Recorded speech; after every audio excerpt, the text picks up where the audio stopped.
에브라임 산지에 엘가나라고 하는 사람이 있었습니다. 그에게 아내가 두 명입니다. 우리 남자분들 부럽습니까? 한나와 브닛나예요. 자, 한나에게는 자식이 없고 브닛나에게는 자식이 있었다라고 말합니다. 엘가나는 재물의 분깃을 나누어 줄 때 브닛나와 또 브닛나가 낳은 자식들에게 나누어 주었고요. 그러면서 한나에게는 두 배의 몫을 더 많이 이 한나에게 주었습니다. 그렇게 많이 준 이유는 본문에 보니까요, 한나를 사랑했기 때문이다.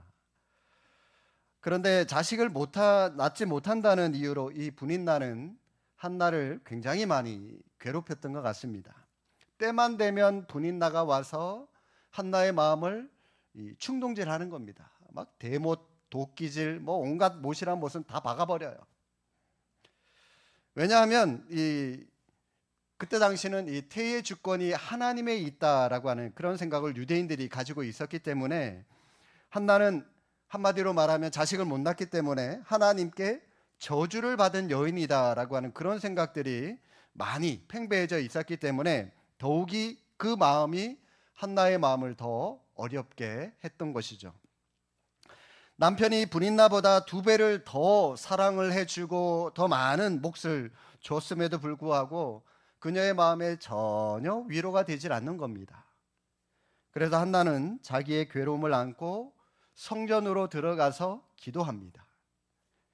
자, 여러분, 왜 이 여인이 하나님의 전에 나가서 기도하고 있습니까?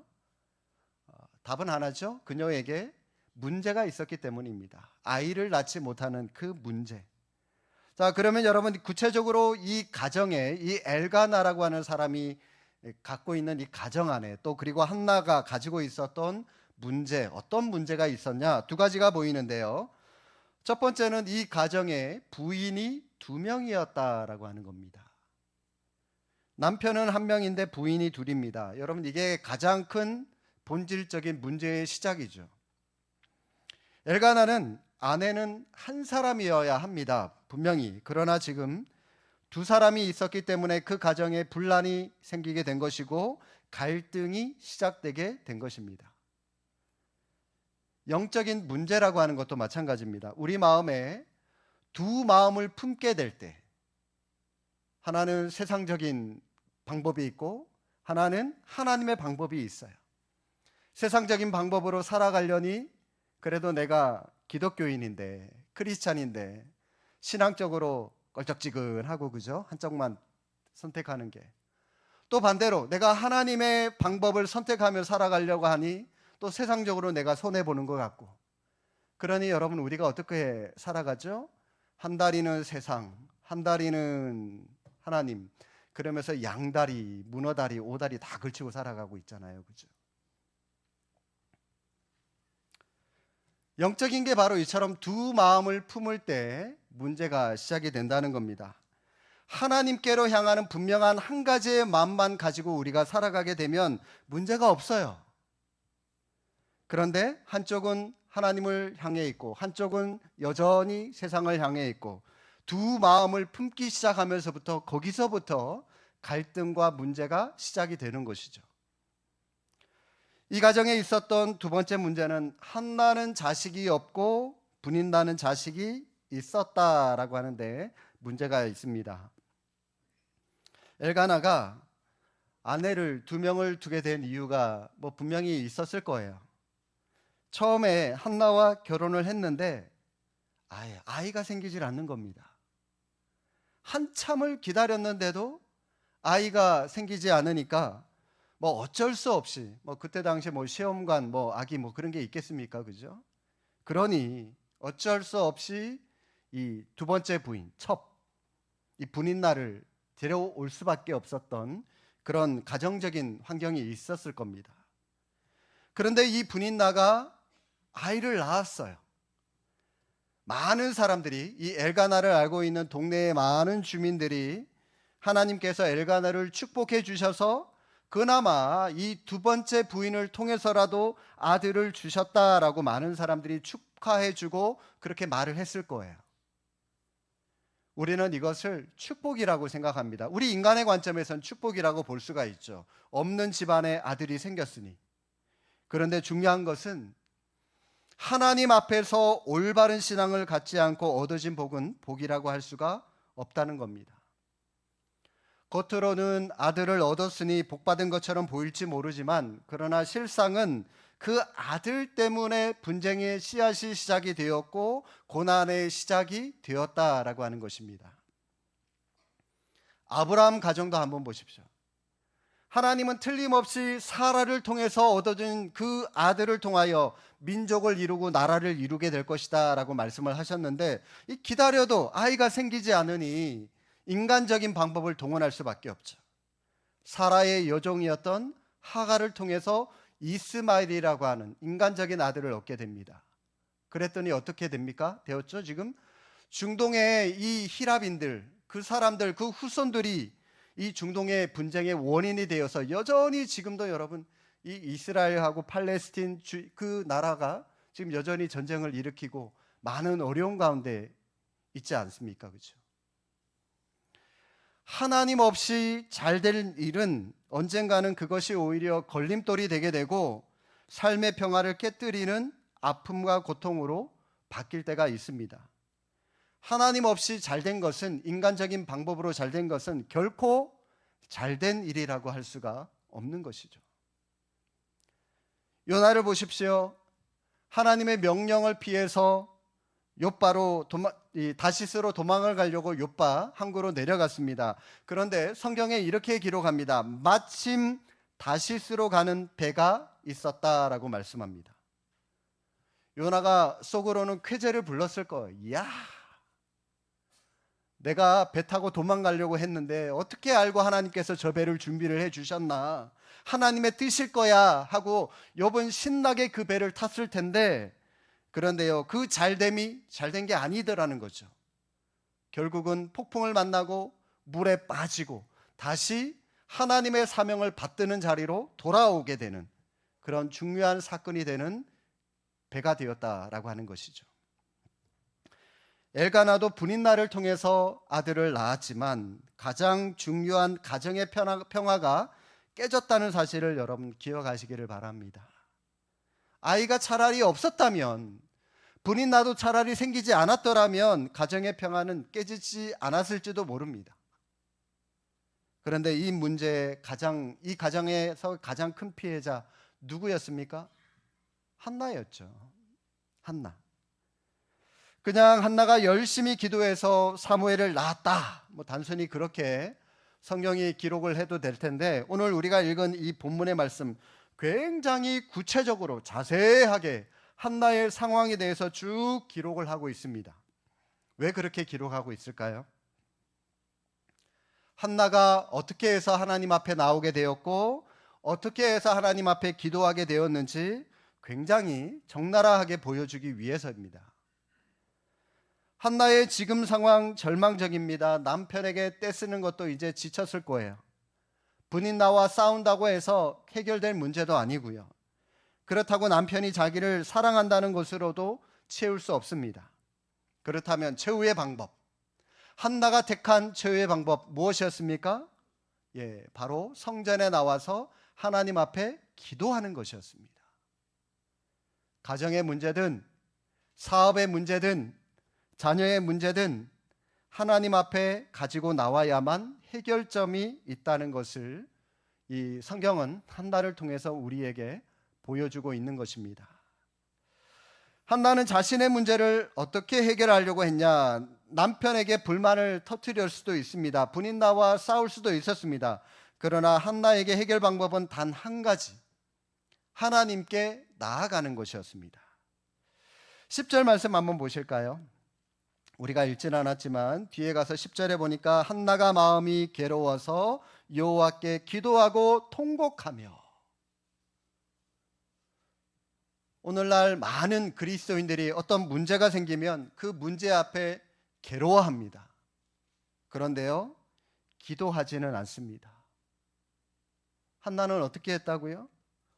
괴로워서 기도하면서 통곡했다라고 말씀합니다. 오늘날 많은 기독교인들을 보게 되면 괴로워는 해요. 문제 앞에 괴로워는 해요. 그런데 그렇게 간절하게 하나님을 찾지는 않는 것 같습니다. 한나만큼. 신앙생활을 아무리 많이 했다고 할지라도 기도 생활을 풍성하게 누리고 있는 성도들을 많이 보지 못했습니다.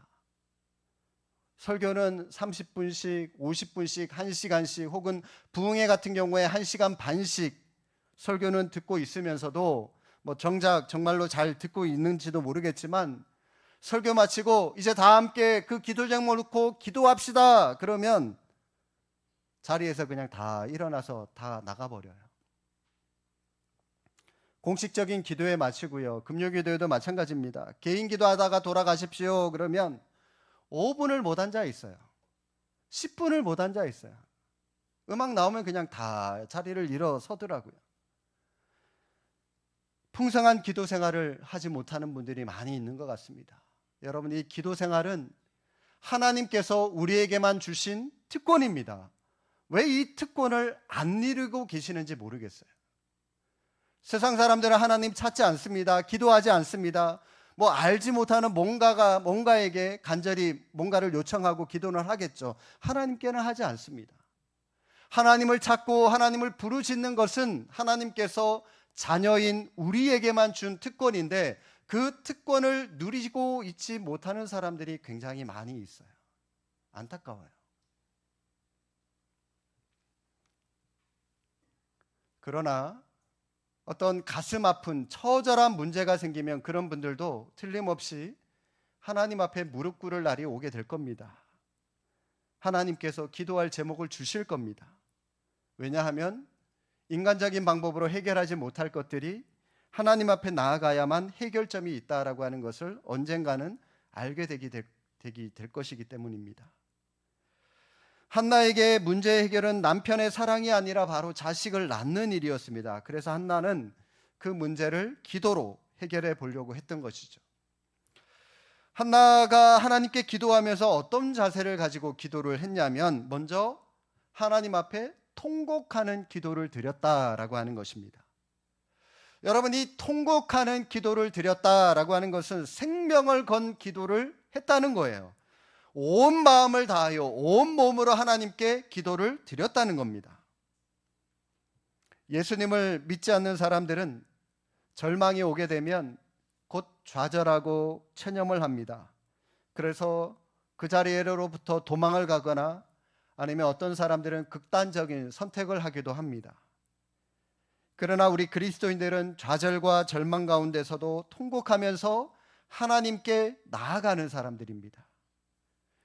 우리에게는 좌절과 실패는 있다 할지라도 결코 우리에게는 포기는 있을 수 없습니다. 왜냐하면 우리 안에 계신 그리스도는 결코 우리를 포기하는 분이 아니시기 때문입니다. 그리고 한나의 기도는요, 남을 의식하지 않는 기도를 하나님께 드렸습니다.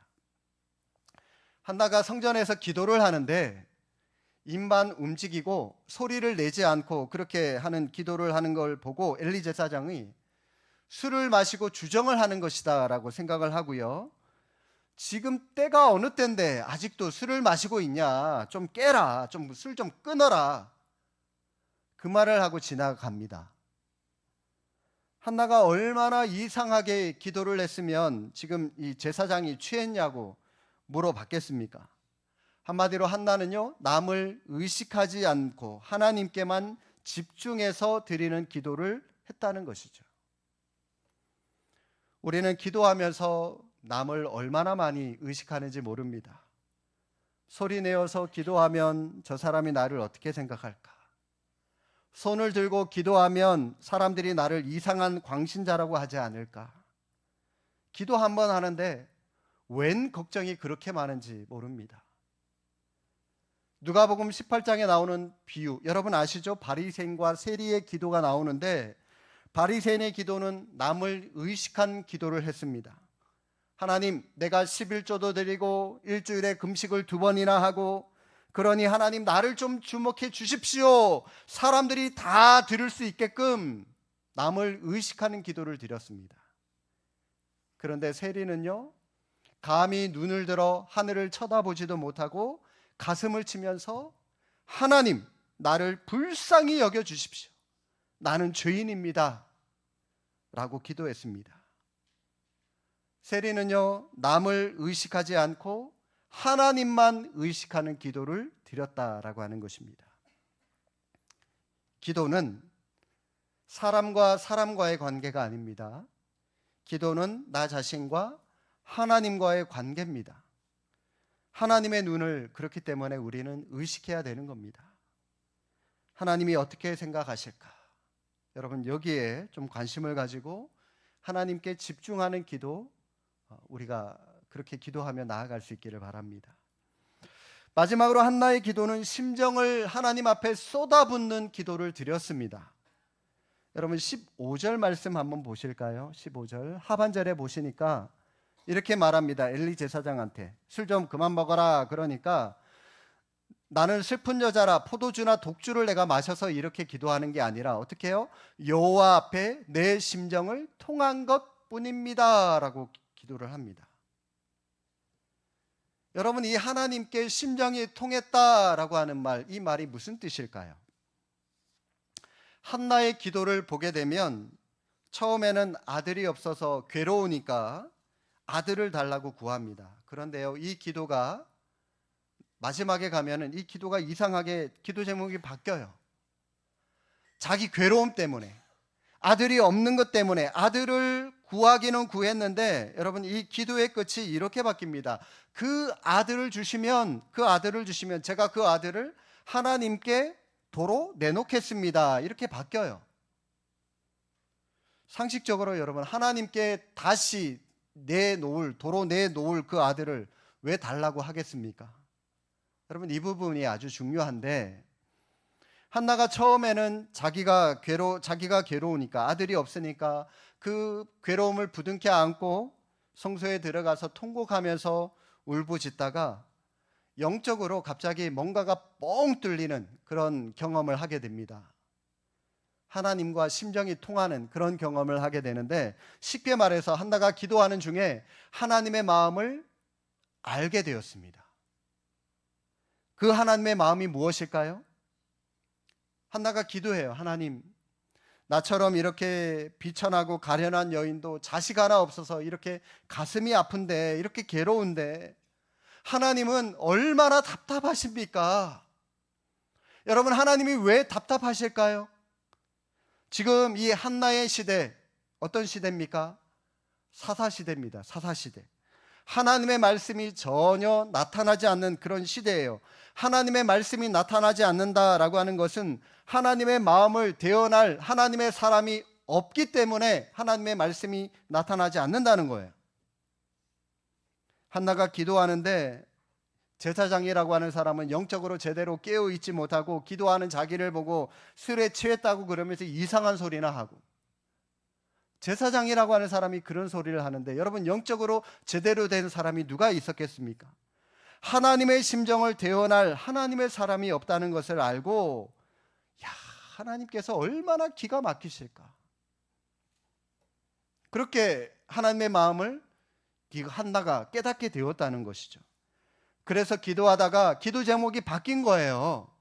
아들을 달라, 이 기도가 아니라 하나님께서 아들을 주시면 그 아들을 하나님을 위해서 다시 내어놓겠습니다 라고 하는 그 기도 제목으로 바뀌게 된 겁니다.